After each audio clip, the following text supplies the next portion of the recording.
Hello, everyone. So we are back for another career and spirituality conversation. So for those of you who don't know me yet, I'm Julie Pone, and I support spiritual seekers having a career experience to reconcile what they do for a living with who they are as a soul. And these conversations are part of supporting you. And for today, I have Petra Blume, who is a career and mental coach with me. And we're going to have an overview of her own career transitions in any minute. Petra, how are you today? Oh, I'm very well, Julie. Thank you also. It's so kind to have me here today. I'm super excited because I really love the work that you do. So thank you for the invitation. Thank you so much, Petra. I'm very much looking forward to it. So before we delve into it, we're going to do a 1-2 minutes grounding. So I welcome you and everyone listening to close your eyes, unless you're driving a car, don't do that. And first, let's just for a second feel our body and feel the weight of our body on this earth. And feel the weight of our feet on the ground. And press our feet onto the ground with the intention to anchor ourselves and taking advantage to give a little acknowledgement to the earth underneath us. And then moving our attention back up into our chest area, more specifically the center of our chest where our heart is beating, and imagining, visualizing as if our breath is flowing in and out directly from the heart. And just now slowing down our breathing, making our breath a little bit deeper and slower than we usually do. And let's just breathe like this for a couple of breaths.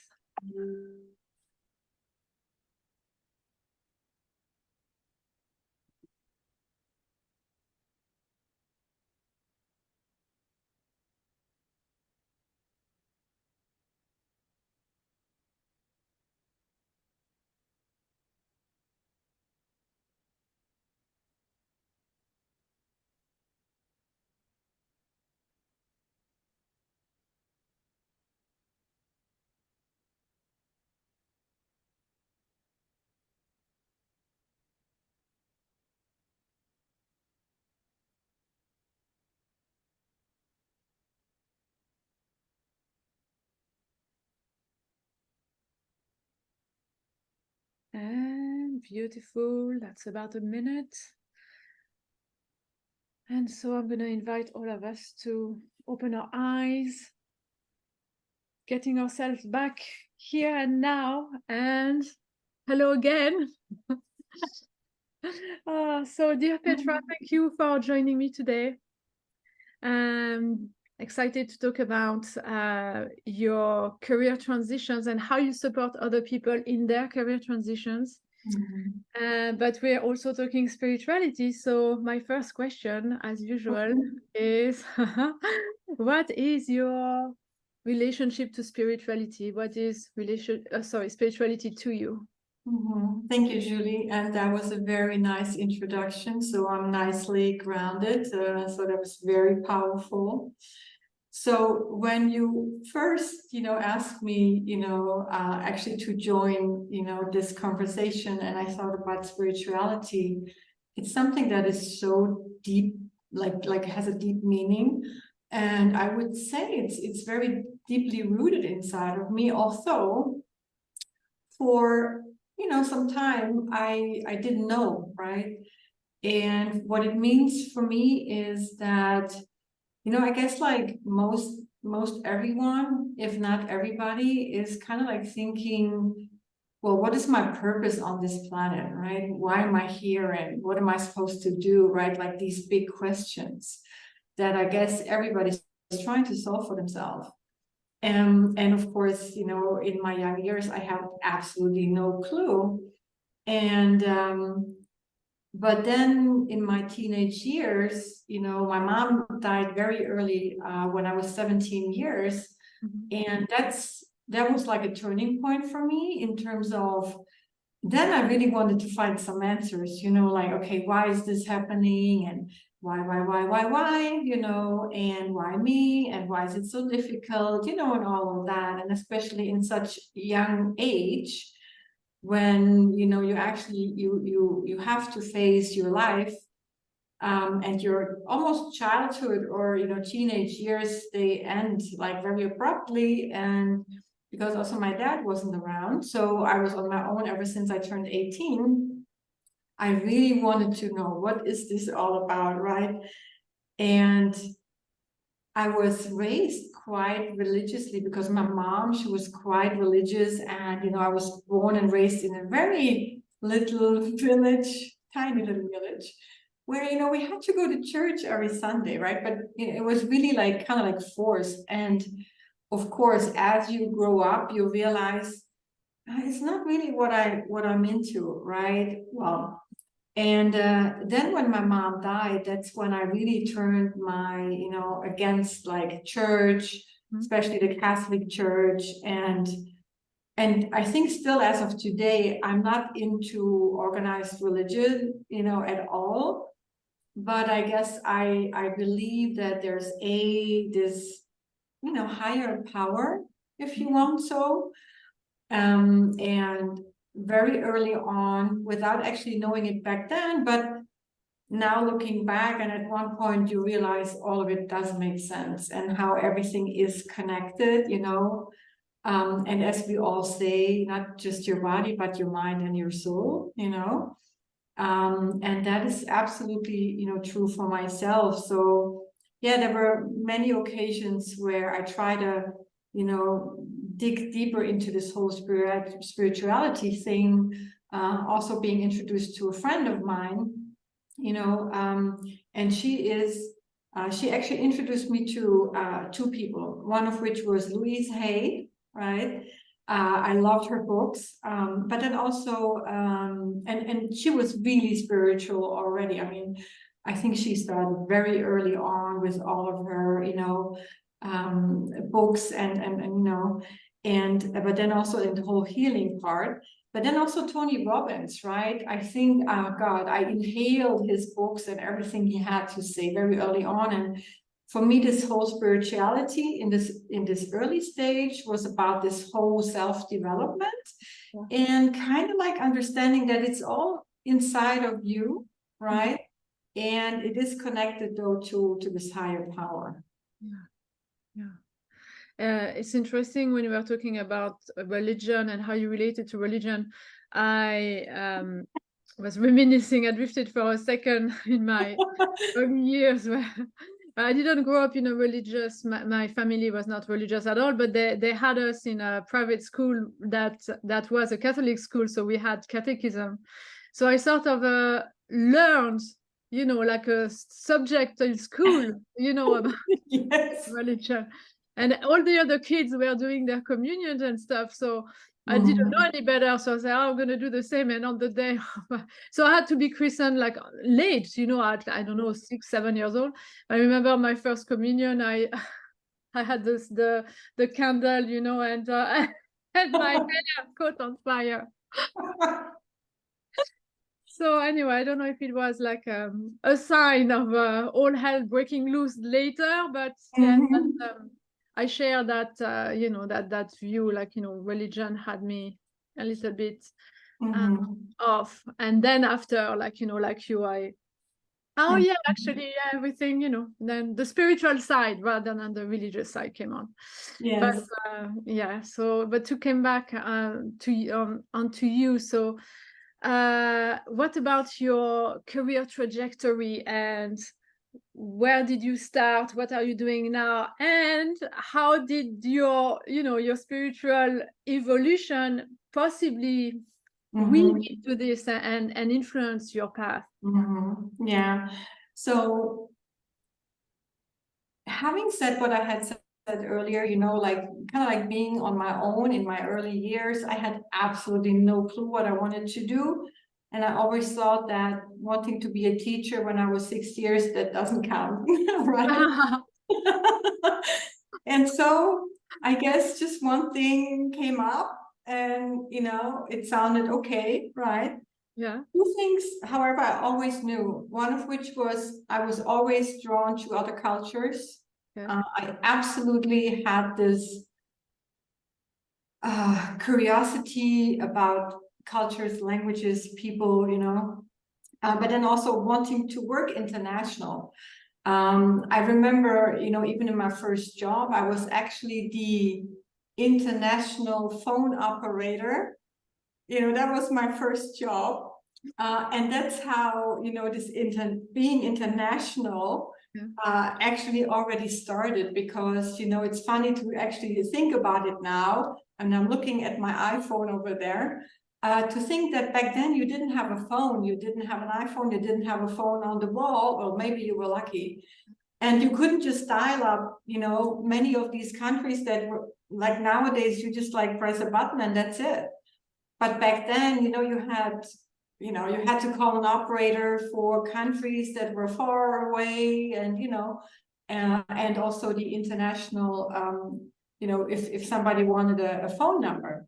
So that was that was my very, very first job. And it was super interesting because I already knew I wanted to learn many different languages. English was always my first, like in school, I loved it. I thought that, I'm German, but speaking German for me was kind of like boring. So those are the two things I knew, right? Everything else was kind of like blurry and was almost not existent. And then so, moving forward, I did start, with really English and in evening school, and, and a little bit of French. And so then I had one job after the other. And at one point, then I made also a big move, going to a big city. And I basically moved to Frankfurt in Germany. And with that, a new chapter started in terms of career. Because then I ended up being with an IT, like a small mid-sized software company. And again, I had no background on IT or whatsoever, right? And I basically started being being the receptionist and working my way up to like a senior consultant. Oh. And so that was like a massive achievement for me at the time. I could have never dreamed that this was going to be possible. And I can tell you, of course, being in a woman in a male predominated area in the 90s, in the early 90s, was also not very easy, right? So, and it worked out quite well. And I loved the job, it paid bills, and I made good money, and I could travel, all the things I could have never imagined for myself when I was little. And then that job brought me then to Switzerland, which, opened another completely different chapter. And from there, from an IT job, I then moved into an HR role. So something, again, completely different. So I kind of like... Sorry, Petra, into a what you said? Into an HR role. Oh yeah, HR, okay. Yeah. So again, without actually knowing it, I had reinvented myself already twice, going into something completely different, right? With a complete openness, not knowing what to expect. And, the good thing is that I really had always good mentors, for both of the jobs in the IT career, but also then later in my HR career. And in that role, I got the feeling of, that's the first time actually I came in real contact. I mean, I'm saying real contact with coaching, is because I've my boss came to me and said, hey, here's some money for further development, let me know what you want to do. And I said, wow, actually, I'm so busy, I have no time, and I almost gave it away. Think about it, Jesus. And so that was when I had my very first coach experience, my first coaching training, and I was hooked. I was completely hooked because I saw what is possible with coaching, within coaching. I was just completely on fire, and I knew I wanted to give something back to society. And that's where I guess my spiritual side kicked in also, to say, wow, but what can you do? Hey, you just had your first training, so where to go from there? And I guess maybe 1.5 years later, my role was made redundant, right? And I found myself in a very, I want to say not difficult, but it was the first time ever that I found myself in such a process, like being without a job, being in a different country, whereas before, it was so easy, like, okay, I'm on the market, not really, had to send a CV or anything. Maybe you had an interview, like more like a conversation, that was it. Yeah. And all of a sudden things were different. And, I had a coach at the time, and, really going into all of the details and tools. And I'm thinking, oh my God, is this really what it is about, So yeah, I went through the process myself, and that's where I also discovered like really what it means, like the up and downs, like dealing with uncertainty. And then also not only that, but to question, what specifically do I want to do from this point on? So I looked at many different things within HR. Also at the back of my mind, I kept telling myself, okay, if things don't work out, you can always go back to IT, like as a fallback option, right? Yeah. But knowing that I not really wanted to do that. And so I guess, at one point, going and working with this outplacement, it's the first time I learned about what actually outplacement is and what an outplacement service is. And then, working with that company at the time, we had like these regular networking sessions. And the coach there at one point said, because we were working on our, pitches and stuff, and like our unique selling points. And every time I'm thinking, oh my God, what can I possibly say and contribute, But then I had this, I said, okay, I really want to think about that. And in the next session, it was my turn to do the pitch. And I remember like the coach said, wait a minute, why don't you come work for us? And it would have never dawned to me that this could, be a potential role for me. But I guess like there's a saying, sometimes you don't see the forest because of all the trees, right? Yeah. I was so focused on understanding who I am and what I truly wanted and what I not wanted, and actually not going back to IT. And but you also have to stand up for that. You cannot expect that somebody will give you something that you are not, up to, fight for, right? Because I've had, because the most difficult thing was most of the recruiters called me actually for IT roles, right? Because I hadn't been a massive long time in HR. So I was like, wow, how do I do that now? And so yeah, then I thought about, okay, career coaching. And I had absolutely no idea. But then I loved the company. I had met, a number of coaches, from various workshops and stuff. And I thought, wow, this is a cool bunch of people. Why not give it a try? I had no idea, right? I absolutely had no idea. As a matter of fact, I started as an ops manager and 50% and 50% as a coach. And while some other people had in mind that I could move up the ladder, I'm already like clear that I think after 1 or 2 months, I knew that the only thing I wanted to do going forward is coaching. And explicitly because I had just been through this transition myself. As a matter of fact, I was almost like half still in it, right? Because I just had like took this new role and it was not so clear, like the edges were, appearing. So then I said, okay, guys, this is not for me.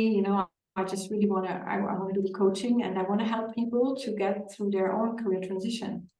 And that's how it really then took off. And I think that was in 2018, and 2 years later, I got my first award. And then a year later, I got another award. So that was something for me personal, like, oh my God, is this really happening? So what does that mean now, right? So, and more, I gained the experience and I had this great team of colleagues and of course, fantastic, clients. I learned about the market, various industries. So yeah, it really took off. And then at one point, Corona came along, as we all know. Yeah. And the good thing is also from starting at this career coaching part or point, not only did I have like these one-on-one sessions, but I would also facilitate workshops and networking. Actually, then one of the things I took over is that networking, format that I was part of, right? And that was like really an honor for me to actually lead that on. Yeah. So every time I do that, I tell people, wow, this is actually the thing where it started for me, right? Where not only did I learn a lot, but that's where actually my next career then really started. Now, I don't even want to say career because for me, this coaching is not about having a career, but it's really about being fulfilled and living my purpose, right? Yeah. Yeah. Yeah, beautiful. And actually, you're saying, are we saying the word, as we are saying the word career, and you said you don't even want to call it a career. What is really a career? When can we say we have a career or we don't have a career? Because I know some people think that they don't have a career because it hasn't been consistently going up in one single industry. So what's your take on that? I think, well, that's a very good question. I think the thing that comes to mind is, first of all, I think that is something that every individual defines for themselves, very, individual. It's the same like with like, how do you measure being successful, right? What does success look for you? And if I'm thinking about all these previous years, having worked with hundreds of clients coming from all different industries, all ranks, literally, in all parts of the world, having a career, I mean, some people are about money and there's nothing wrong with that. Yeah. Other people are about status and having this reputation, right? And then there's others who just really try to be fulfilled. They try to give something back. They just want to have fun at what they're doing. They want to bring all of their passion, right? And none of them is better or worse than the other. I think it means something different for different people, But if I go to my HR or the HR term of what is a career, we could think of that, you start somewhere in a company and you make your way up. And that's actually something I discussed with many people, is about, okay, is this a lateral move? Is, what about a realignment, right? Is it a vertical move? I mean, there are many different things. And I guess like the classic career or the conventional career used to be that, you start somewhere, you have an apprenticeship or you study, and then you make your way up all to the top. Yeah. But nowadays, careers are different. We are moving completely away from that because of new ways of working, home office and all technologies. But then also we're moving away from having like one career, one job or role fixed in one company. Right? Something that I'm particularly seeing is, and we call that the portfolio career, which means that nowadays you can do more than one thing, which is absolutely great, right? And I want to say the majority of my clients is probably my age and older. And it's actually, if you think about it, isn't it natural? At one point, you have reached a peak. Mm-hmm. I mean, how much higher can you go? And do you even want it, right? And when I say that, I don't mean only just, salary-wise, money-wise, but also in terms of responsibility and, right? So as a natural thing for me, it's clear that at one point there's something else coming or waiting for you. And not only should you think about your plan B and alternatives, but yeah, obviously, with all that's happening right now over the world, I think I saw a number recently that more than 70% of companies worldwide are thinking of or are in like reorganization and laying off people. That's a massive number. Massive, right? Yeah. So for the ones that are like 50, 60, and they're so used to this, traditional career, loyalty is going to pay off. Oh my God, they are going to, find themselves really in a completely new space. And a lot of times they're completely lost. Yeah.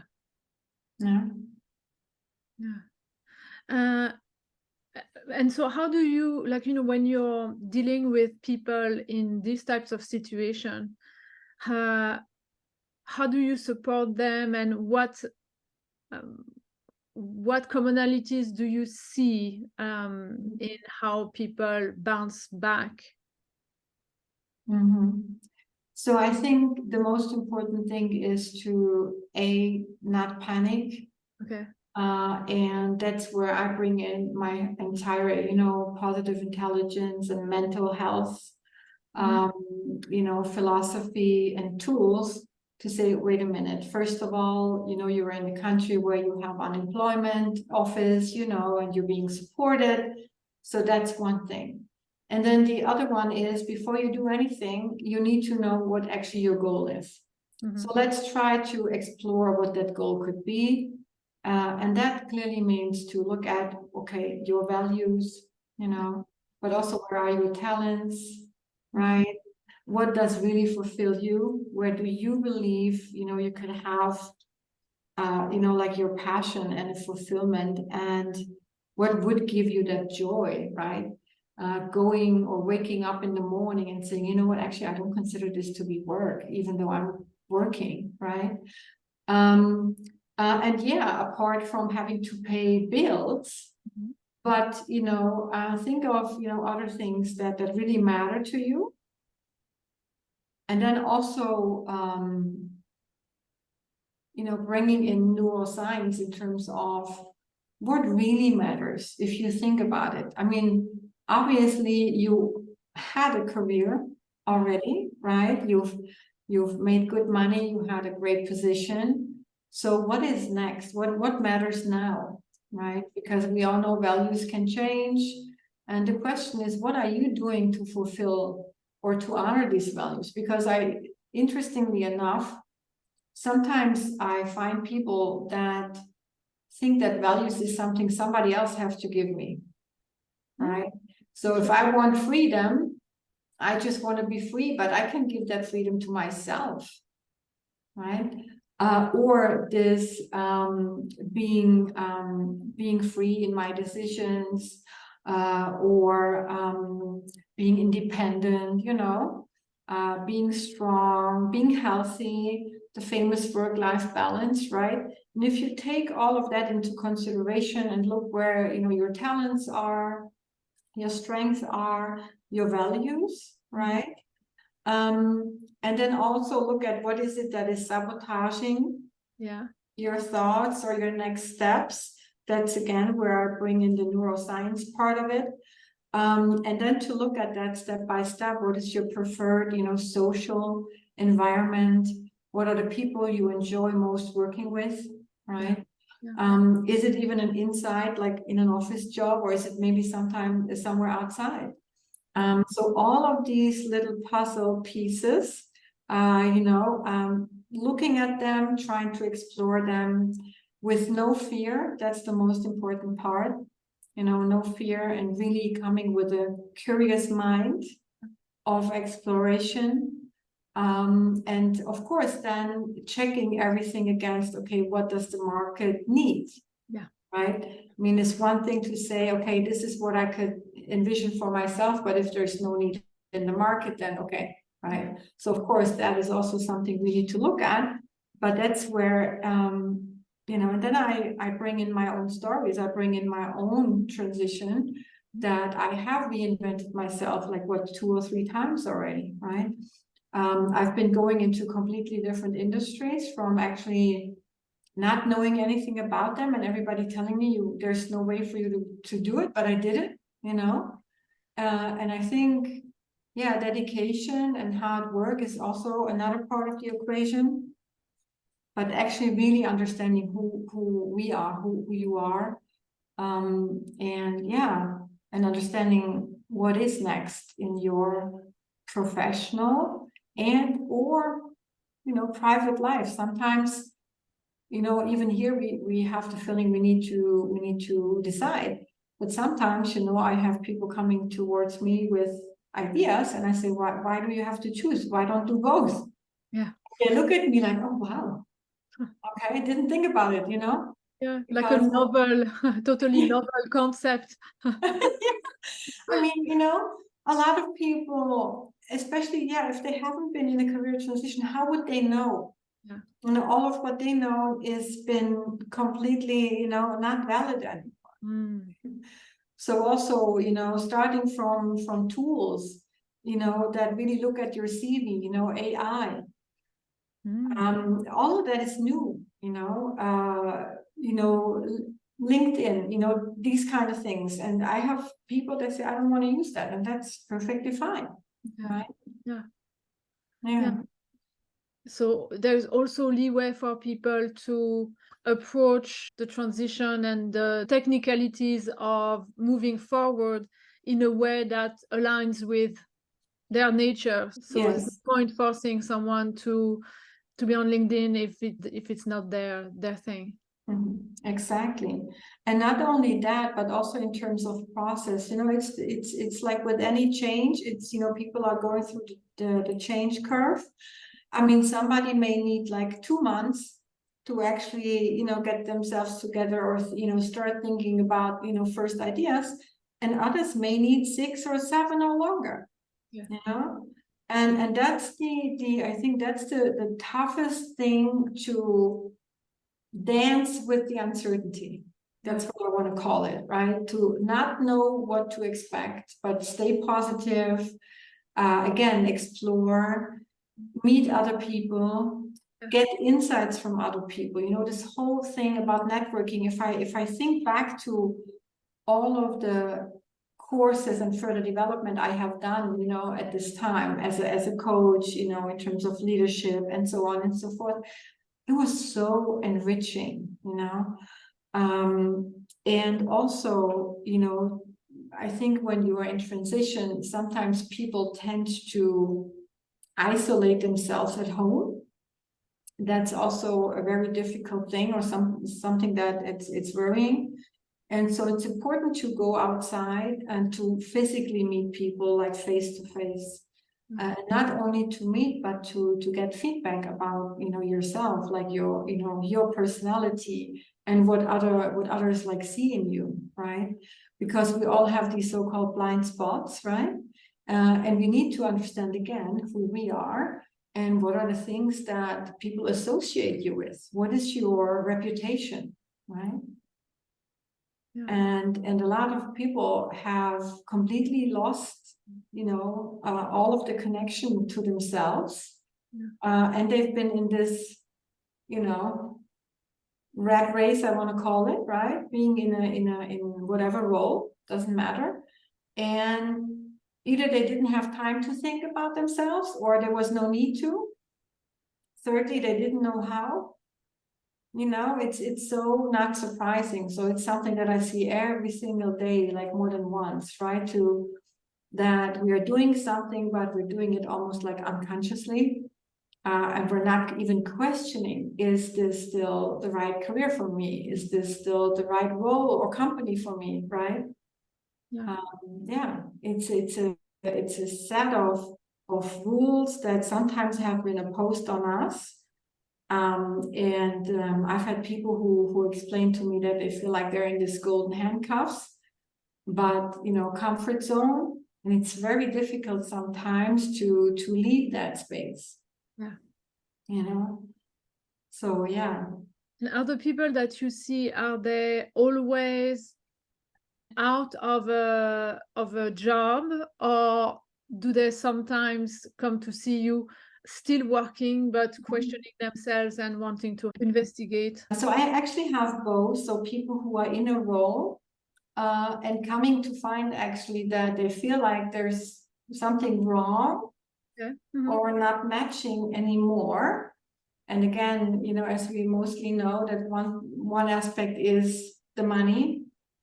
That's why they say golden handcuffs, right? I mean, everything you do, there's a price tag to it, right?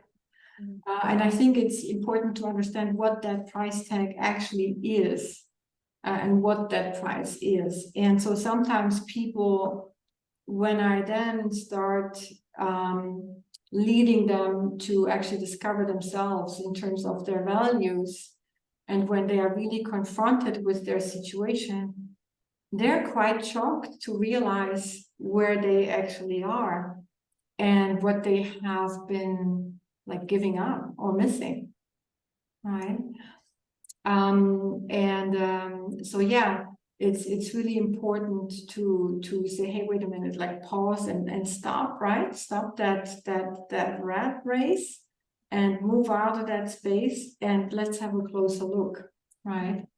So you mean Mhm. that people are mostly oblivious to the downsides of their own situation?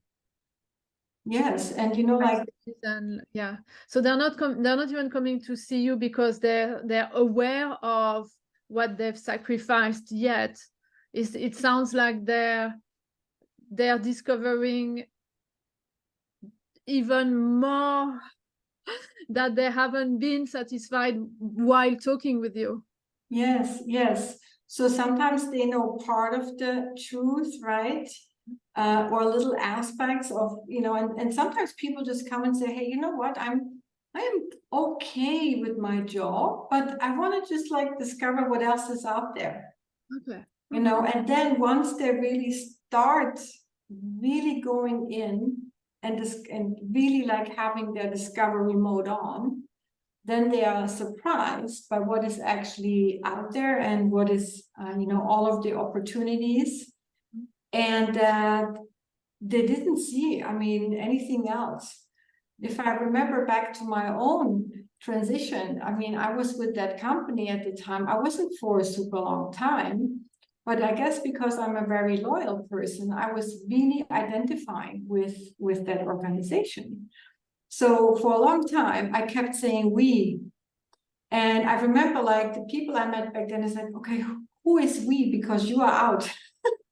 They told me in my face, right? And I said, okay, yeah, I got it. So them, Yeah. right? And so I was still like, and when you are, especially when you work for big corporates, it's almost like you don't see what's left and right of you. No. It's so hard to really see it and see it also as a chance. And my thing is, I really want to help people look at it as a true gift, a second chance, a third chance, another chance of discovering something that is maybe even bigger and better and greater than what they've ever done before. But they need to be open to it, and sometimes people come to me and say, you know what, I've had this picture of, I don't know, a lady who goes to work with like a nice dress on, and that's how I wanted to see myself. But now I am that person, and actually I don't like that person. Oh, tell me more. Yeah. right? What don't you like about that person, right? And all of that is, and that's the part where, again, I bring in the neuroscience, because the belief system of that person that I just mentioned or talked about, the belief system was that I need to be that person for my husband, for my family, for my parents, for my friends, because otherwise they may think I'm not good enough. As a matter of fact, she was just going to do something completely different, because she really didn't care about this materialistic thing. She didn't care about status, you know what I mean? So very interesting to see what is the picture people have of themselves when they enter the process, and what is the picture people have when they come out of the process. Yeah, so it sounds like you're separating them from their conditionings, or seeing the influences in their life that they didn't realize they were making the decisions for. Yes, exactly. Yeah. And because you mentioned neuroscience and positive intelligence, I know that's a big part of how you're helping people. Maybe we can give a little bit more context about that. Even as you were talking, we're talking about opportunities, seeing the transition as an opportunity. That's very much like a sage perspective. Yes. Talking that jargon. So do you want to give a little more context about that, and how you work with people with that? Yes. Absolutely. It's interesting now you just said it. And like the thing with, I remember when Shirzad, who actually is the person who invented this fantastic program, when that came along, and I remember the first thing I heard, you can absolutely convert anything that happens to you or has happened to you into a gift or opportunity. I'm like, okay, this is my line. This is it. Right? So I think despite all of what I have been through as a teenager and also a young adult, I always believed in the power of positivity. And then, like I said, when Corona came along and I was introduced to Shirzad and the team and the program, also something I was completely hooked, because I had seen my own breakthroughs, but also the breakthroughs of people that have been through the program.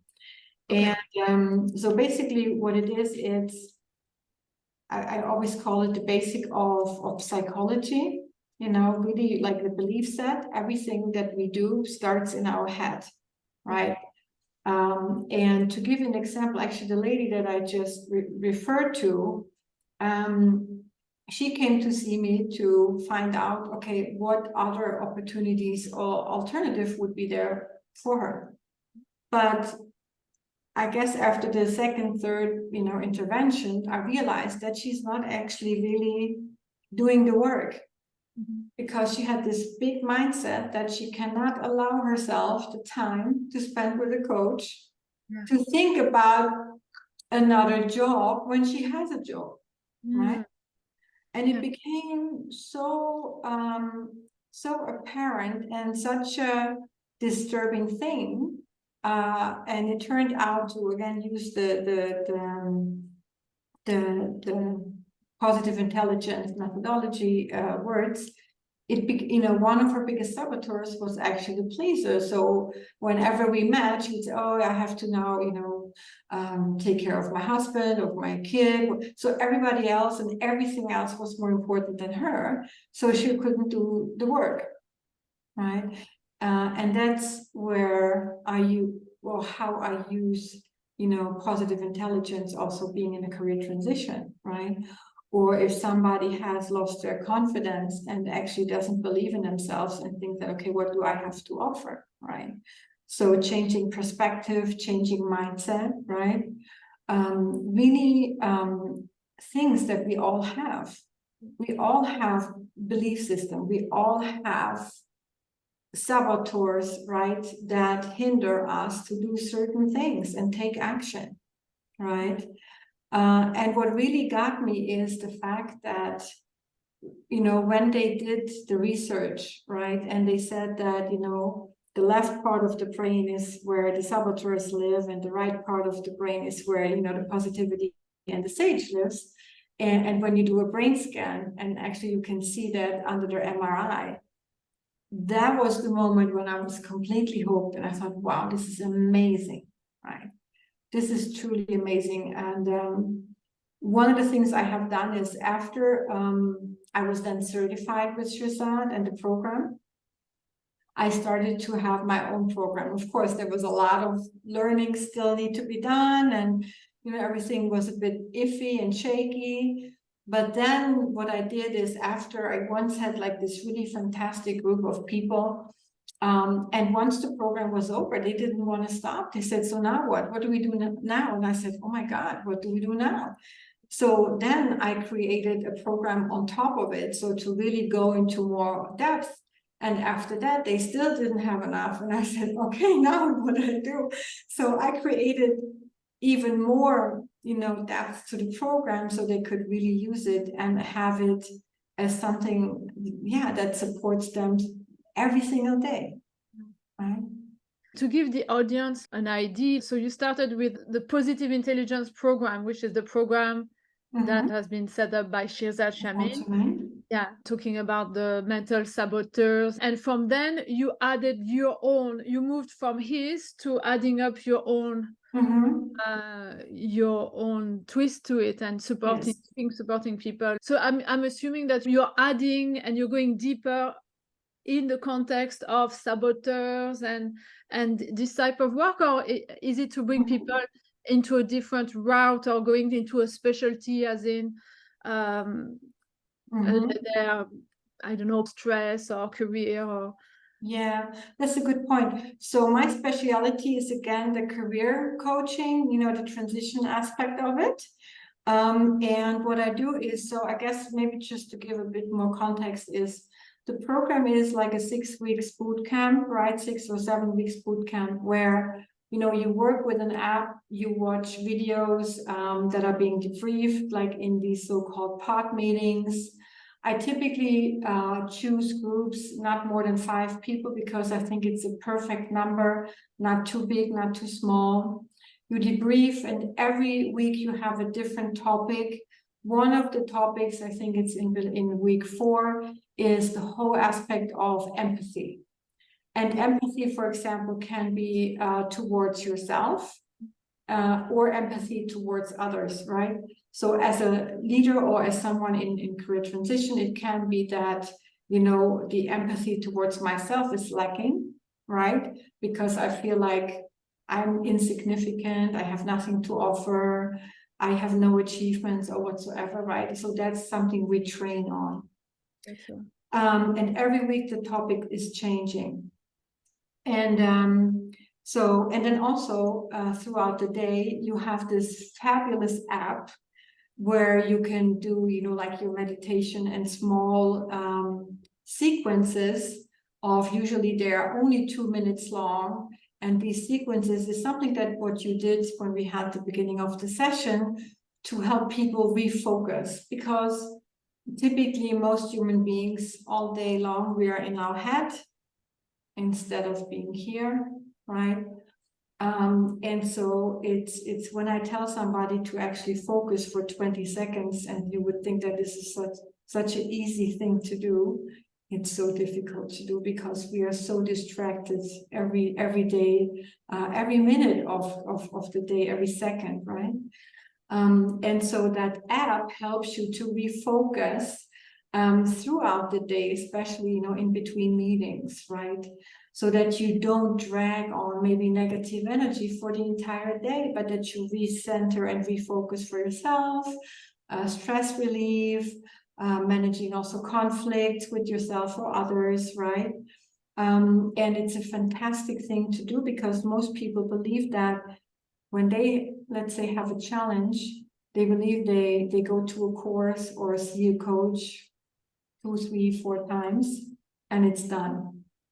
But self-work never stops. So I'm a big believer in this, you know, lifelong learning concept, because that is something that I do for myself. And for me, it's also very important that everything I tell my clients to do, that I do myself, and that I try myself. And so I'm somebody that tries a lot of different methodologies, and then I combine and make it myself, and whatever works for me, then I apply it, for my clients. So we talked a bit, we heard you mention the saboteur. So in the context of the program, there are like some, let's say, archetypes of Yes.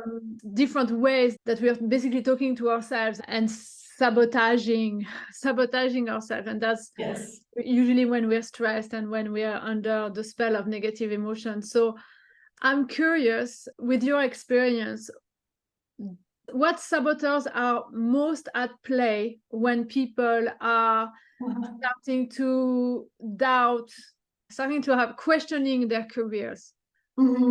Yeah, and it's funny that you say that, because actually something that I have discovered for the last couple of years is that you could even say that there are some saboteurs that are more present with women, and some saboteurs are more present with men. So with women, it's the classic, the pleaser. We call it the pleaser. So putting everybody else on prior one instead of ourselves. Yeah.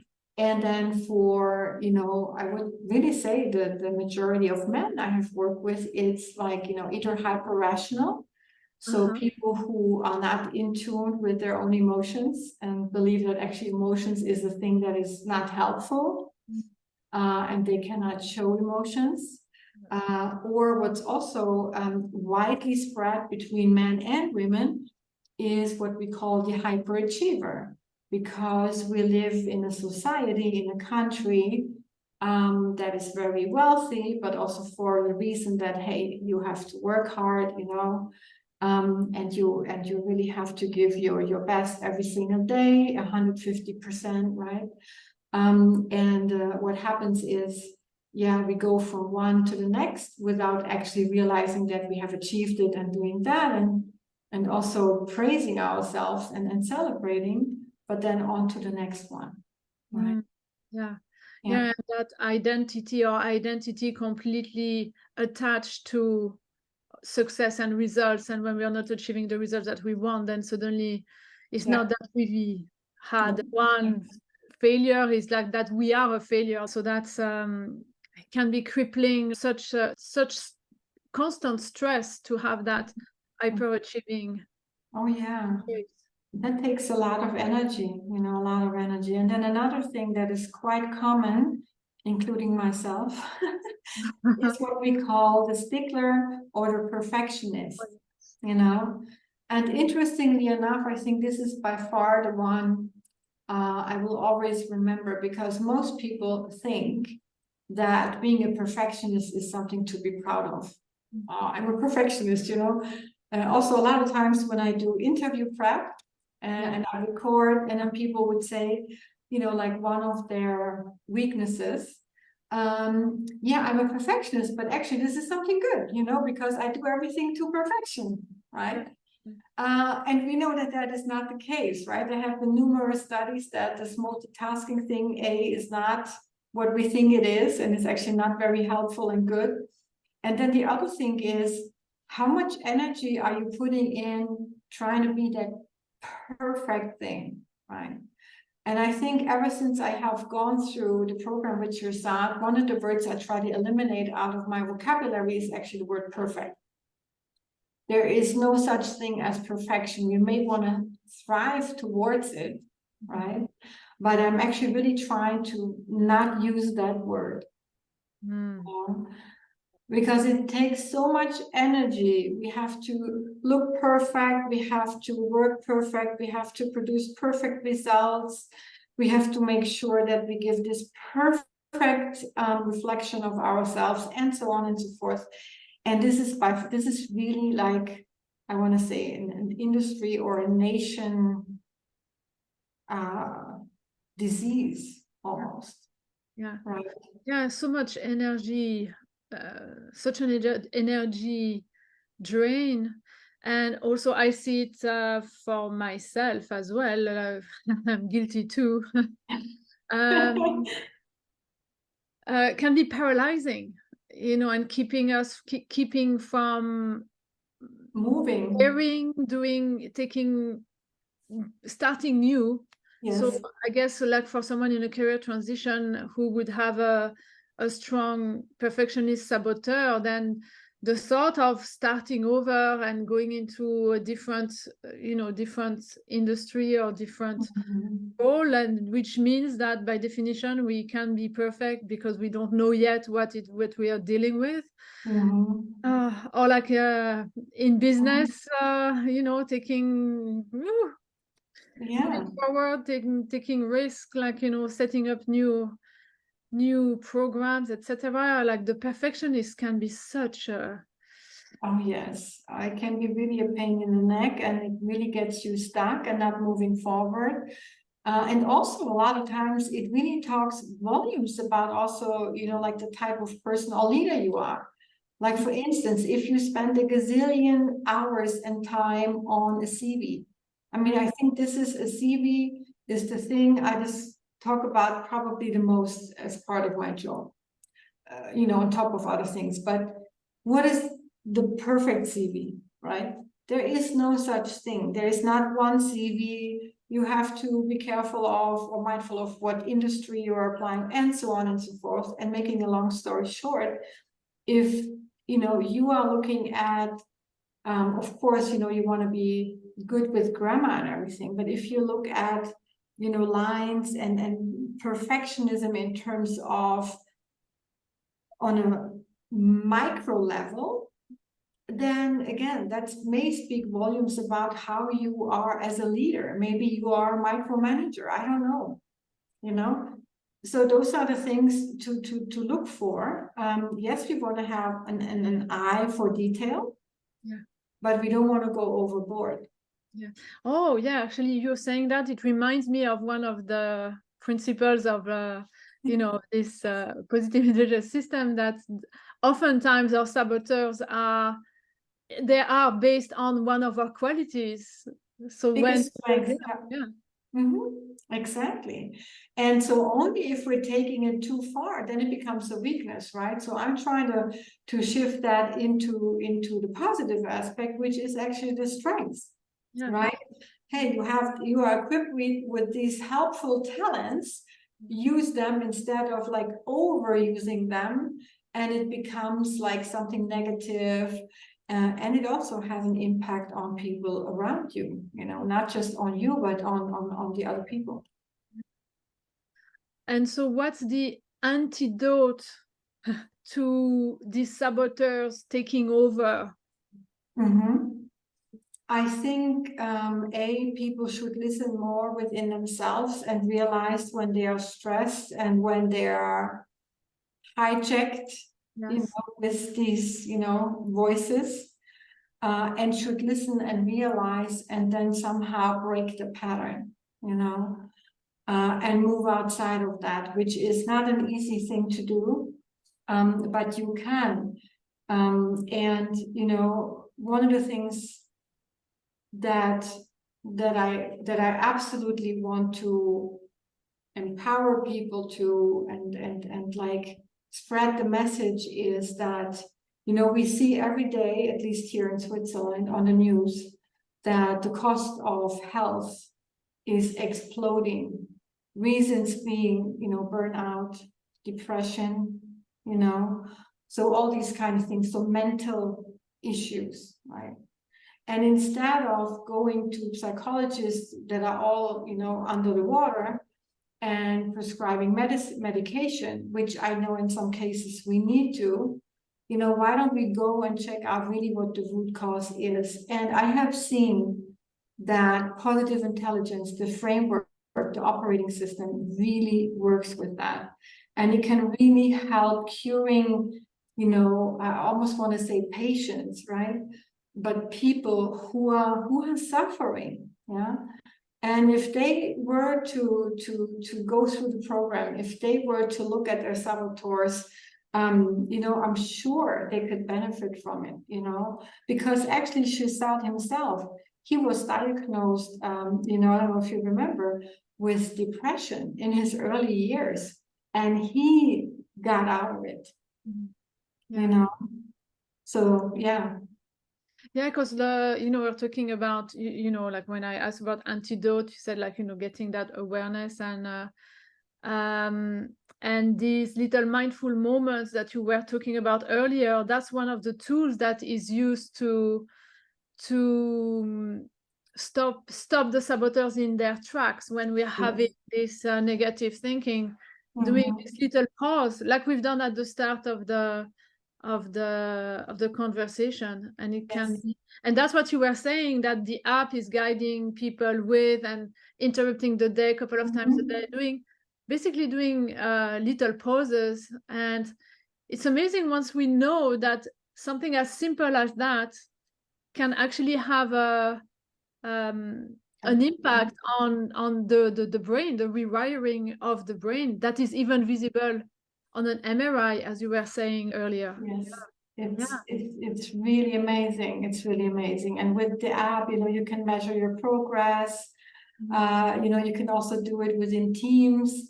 It's really nice. I've been doing it with teams. That's cool, because then you can also make it a little bit playful, to say who does most, right? Most exercises, so they get something additionally, like a little gift or something, right?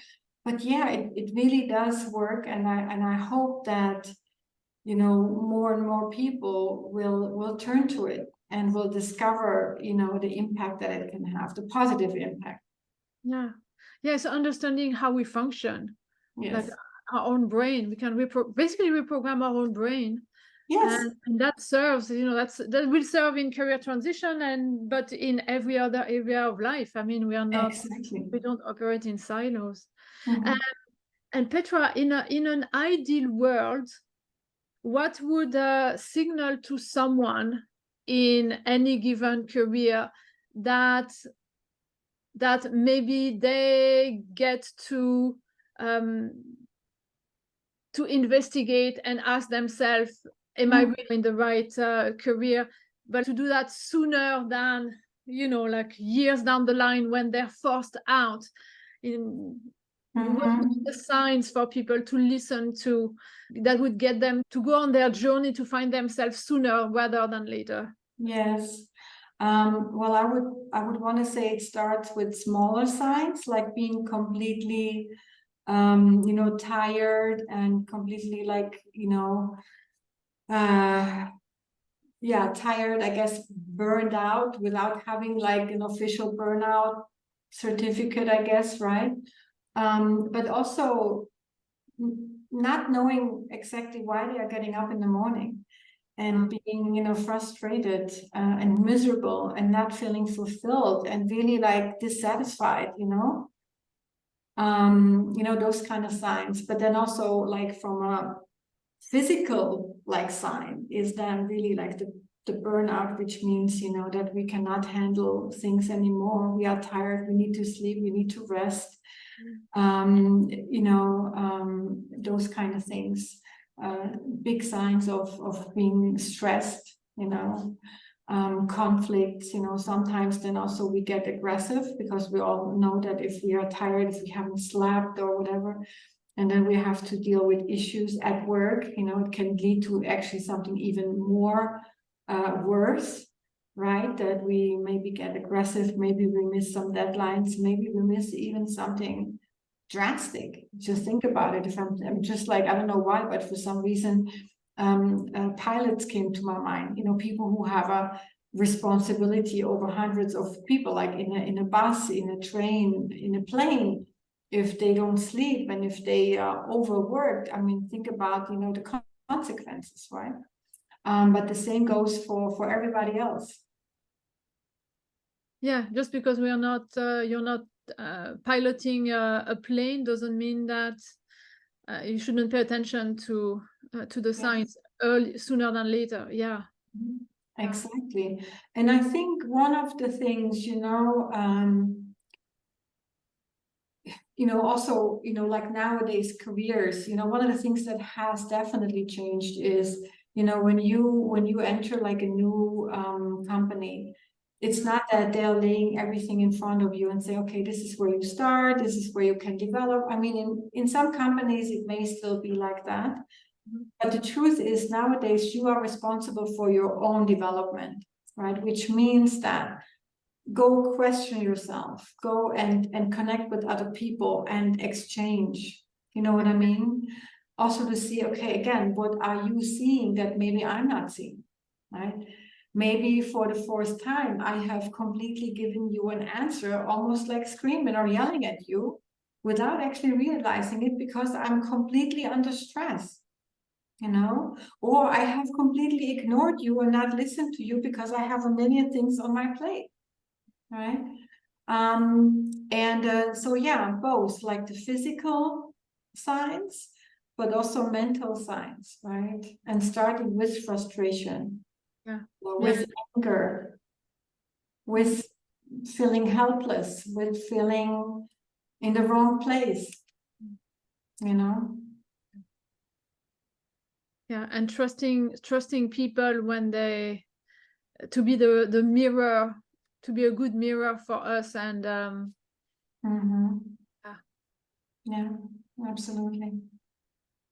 And so, Petra, is there a question that I haven't asked you that you would love to address, or any message or anything that is dear to you that you would like to leave our people with? No, I guess like what I said earlier, I would hope that in the future, one of my dream project would be to implement PQ in schools very early on. So at an early age, we could already learn about emotional intelligence, about how to solve problems without fighting, how to communicate properly, because I feel like I see that this is completely going away. If you only look in the newspaper, but also, in my environment, right?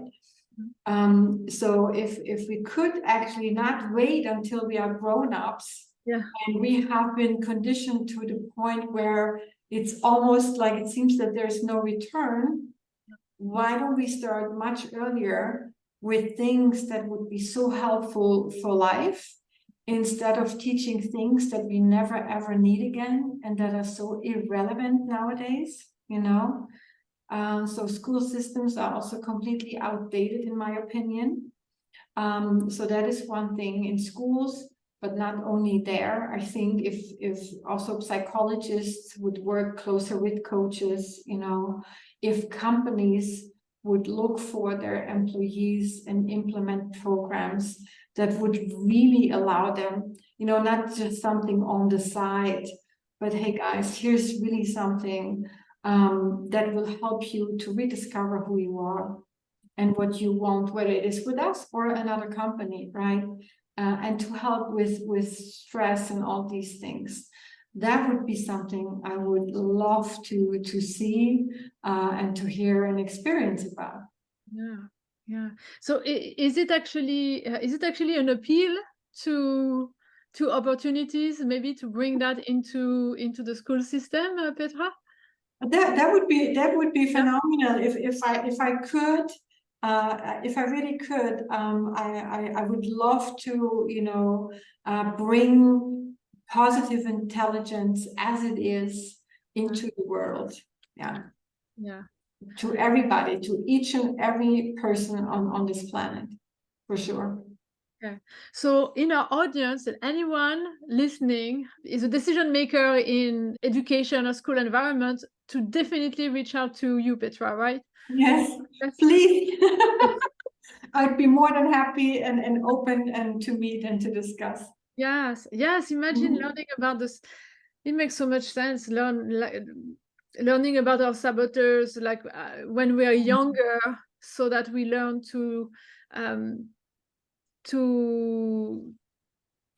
deal with these voices and get the best of our own brains early. That makes such a difference. Yeah, it's like all learning meditation, or yeah, it's I agree with you. Like it's sad that there is not more education about how we function so that we can function better than in further education, in jobs, in our future careers. Yeah, I agree.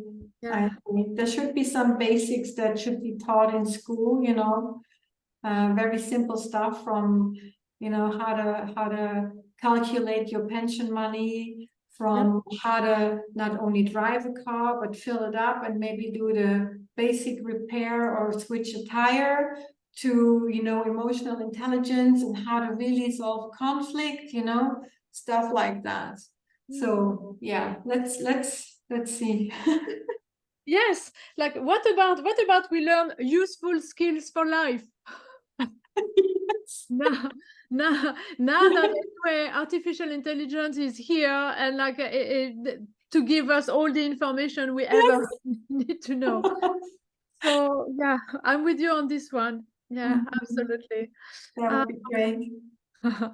Awesome. So anyway, I will make sure that people know where to find you, and for linking with you, like for conversations, maybe about schools, maybe about the school system, but about career transition, and maybe join one of your programs. And yes, on these words, I thank you very much, Petra, for your time with us. At any stage, if you have more to add, we can have another round. Oh, absolutely. Thank you so much, Julie, for this amazing conversation. I really enjoyed it. Yes, Thank and you for having me. And well, yeah, always open to continue. fantastic. So thank you, and thank you everyone for staying with us the whole time. And I shall see you next week for another conversation. Bye. Thank you.